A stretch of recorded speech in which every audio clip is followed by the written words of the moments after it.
Welcome back to Project 613. Today we learn 5 mitzvot. The first is the mitzvah of rejoicing on our festivals. The Torah says, V'samachta b'chagecha, you shall rejoice on the festivals. In the time that the temple stood, the primary way of fulfilling this mitzvah was through bringing a special offering known as the Shalmei Simcha, a peace offering of joy to the Holy Temple on each of the 3 festivals. In addition, there are many other ways that we rejoice on our festivals, and halacha talks about eating meat and drinking wine, giving sweets to the children, buying new clothes and jewelry for the women. All of this is ways that we celebrate on Yontif.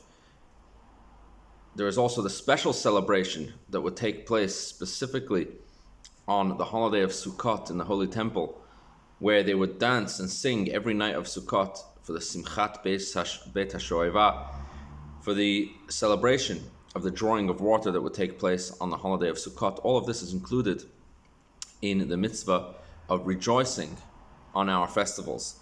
And of course the Torah tells us that we have to make sure that when we rejoice, we have to include the poor, the widow, and the orphan, not to forget them. This is also included in this mitzvah. The second mitzvah that we learned today is a prohibition where the Torah tells us it's forbidden to arrive in Jerusalem for the holidays empty-handed. We need to come together with the sacrifices that we are responsible to bring on the holidays.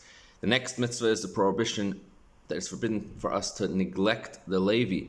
The Levite needs to be invited to participate in the festivities of the holidays, and the various gifts that need to be given to the Levite need to be given to him, and he should not be left out of the celebrations. The fourth mitzvah that we learned today is the mitzvah of Hakhel.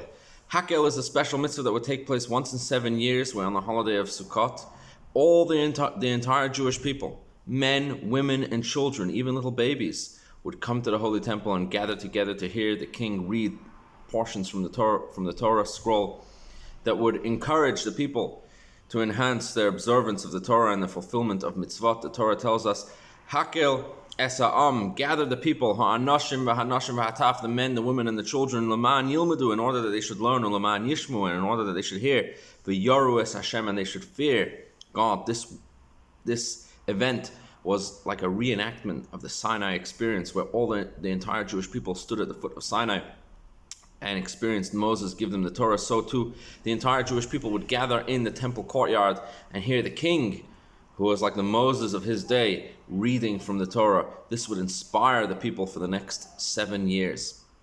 Finally, the last mitzvah that we have today is the mitzvah of sanctifying the firstborn animals. The firstborn of any animal needs to be sanctified. The bechor, the halacha is that the bechor, the firstborn of any animal, is brought as a sacrifice, and its meat is then given to the kohanim. And this is one of the gifts that are given to the priests. Have a wonderful, wonderful day.